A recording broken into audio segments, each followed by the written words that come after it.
Hello and welcome to this morning's Liverpool news roundup here on Anfield Agenda. We have got plenty to go through after what was a busy weekend for the Reds on international duty. We've got lots of links to centre backs. We've got a potential injury concern for Ryan Gravenberch, which has been blown a little bit out of proportion. We have a few quotes around that situation, so we'll take you through all that and more. We have some crazy links to Mohamed Salah and a few quotes from everyone else. We've got plenty to go through, so please do hit the subscribe button before we get into it. Hit the like button, you know the drill at this point. Hit all the buttons beneath the video. So let's jump straight into it. Let's start off with some news around Nico Schlotterbeck. This came out from Dave OC Cop, I think it was Saturday morning. He said, exclusive, Liverpool have held initial talks over the potential signing of Nico Schlotterbeck from Borussia Dortmund. Liverpool have a genuine interest in the German defender. Talks are at an early stage, but a respected agency is working on the potential transfer. Liverpool have an interest in a number of centre back candidates, and this comes as no surprise. Like Nico Schlotterbeck is a defender we've seen linked with Liverpool a little bit over the last 6 months or a year, so it's not a completely new link to come up. It's a completely believable one. I fully think he will be a player Liverpool are looking at. We do love a signing from the Bundesliga.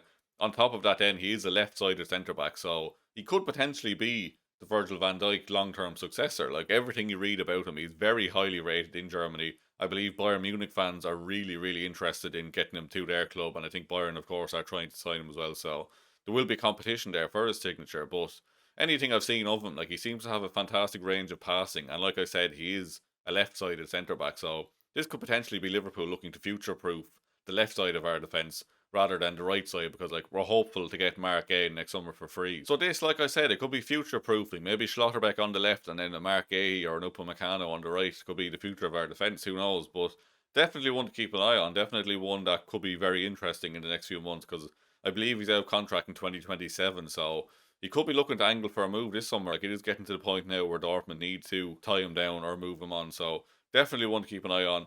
Definitely one I would take at Liverpool based on everything I'm reading. So please do let me know in the comments what you think on that one. Another name we mentioned there, of course, was Dayot Upemecano of Bayern Munich. We have a report here from Fabrizio Romano who said Liverpool are one of the clubs attentive to the situation of Dayot Upemecano, with the Bayern Munich defender currently set to be available on a free transfer next summer. And there does seem to be some sort of transfer merry-go-round going on here. Like you have Upamecano potentially leaving Bayern Munich. You potentially have Schlotterbeck going there. You potentially have Mark Gay coming to Liverpool.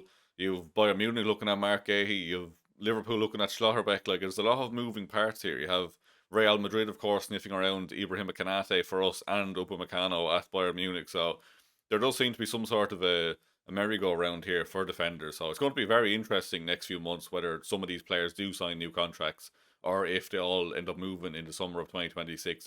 A lot of people seem to be very against the idea of Upamecano. I know he has a little bit of a reputation as being like Upam Maguire. Like he doesn't seem to be as good as people thought he might have been a couple of years ago. But I'm sure like if the club are looking at him, if Real Madrid are looking at him, if this many top clubs are looking at him, there must be a player in there. So I don't believe we're going to sign Upamecano in all honesty. I think the links to Schlotterbeck make more sense along with Mark Gahey. I just think it just seems like one we won't do. I don't know why. I just have that feeling around this one. So I think he will extend at Bayern Munich or move to Real Madrid. I don't know. It's just vibes. I just don't get it. I just don't think Upamecano is the right player Liverpool are going to look at. So I think definitely want to keep an eye on. But like I said, I'd be surprised if we sign him, to be honest. While we're on the topic of centre backs, then we have some bits of news around Ibrahima Konate. So we have a little bit of a positive update here from James Pearce, who said Liverpool are hopeful Ibrahima Konate has only a minor issue and that he could be fit to face Man United next weekend, which will be good news, of course. Like he got sent home from the French international camp during the weekend, and it is worrying. Like we're already down a centre back for the entire season. We only have three left. We can't be losing another one. So if it was just a minor issue and maybe it was a bit precautionary to send him home, then that's brilliant news. Like people can say what they like about Konate's performances this season. We do still need him fit, regardless of what you think. Regardless if you're pissed off about the Madrid stuff, the contract stuff, his current form. Like we do need him fit. So I'm taking that as good news. If he can face Man United, then I'm delighted with that one. So definitely good news on that one. On to Ryan Gravenberch then. So he got taken off at half time against Finland last night for the Netherlands. And we had a quote from Ronald Koeman after the game who said, Ryan indicated he had some minor hamstring problems. Of course, we didn't take any risks with that, which obviously is a very worrying statement to make because he has been one of our better players this season. He is the central cog in our midfield and we don't want more injuries. So Let's hope it's not serious. Ryan himself was speaking about it and he said it was partly fitness related. The season is long, so it was a precaution. I'm feeling good and I have the coach's confidence. So hopefully that is the case. Hopefully it is just a matter of he felt a little bit of something in his hamstring. He said, right, take me off. I don't want to injure myself. The game was won. Like, it is a precautionary thing. So let's hope that is the truth. We can't be losing more players to injury, especially ones as important as Ryan Gravenberch. So let's hope that was true. Let's hope he gets back fit and he's fit to face Man United the weekend, because he will be a huge loss if he's injured. So thankfully it was just precautionary. There's some headlines out there saying he's injured. Don't believe them. Look into the quotes yourself. He said himself it was just precautionary, so that's good news on that one.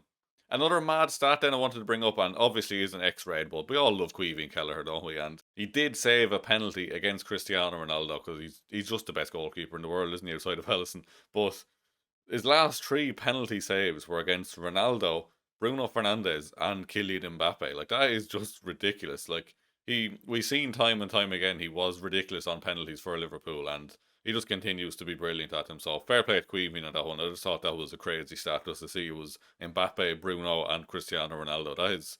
It's a fine selection of players to be saving penalties again, so fair play to Caoimhin on that one. To finish off this morning's video then, we will be taking a short trip to our favourite place on earth, Bullshit Island. We have a report here from Nefez via Transfer News Live, who posted the story. They said, Galatasaray are plotting a move to sign 33-year-old winger Mohamed Salah when he eventually leaves Liverpool, and could even explore a deal for the Egypt international as early as January.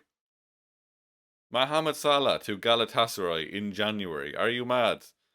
Liverpool are not selling Mohamed Salah to Galatasaray in January. Please just stop writing nonsense. Like, I don't know what this publication is. I presume it's a Turkish publication, but like, who writes this? Who gets paid to write this nonsense? Like, maybe in a couple of years' time, he does consider a move to Galatasaray. Maybe he goes to the Saudi Pro League. Who knows? But like, he's not moving in January. Liverpool have just given him a bumper new contract. We're hoping to compete for every trophy this season. Yes, he's not been at his best form for the first couple of weeks of the season, but he's not going to leave in January. What nonsense is this? I'm just baffled by that. Again, who writes this nonsense? Between this and the likes of Facajes in Spain, like, how did they get away with writing such nonsense? Like, surely at some point you have to just shut down your publication and go, right, lads, we had a good run. We've posted absolute shite for every day for the last 10 years, but our time has come. You know what I mean? It's just, I don't know. That's just a crazy one. I thought, like, it's not even worth mentioning, but it is worth mentioning purely because it's so ridiculous. So, not one to keep an eye on in this one. I wouldn't even bother thinking about that. Again, maybe in 2 or 3 years' time, but a January move for Mohamed Salah to Galatasaray. Yeah, I'd be very, very surprised if that one came about. So that's all from me this morning anyway. I hope you did enjoy this video. Please do hit the like button and the subscribe button before you head out. We will be back with more news as the week goes on, leading up to the Man United game of the weekend. I can't wait for that one. So please, like I said, hit the like and subscribe button. Thank you very much for watching, and I'll see you very soon.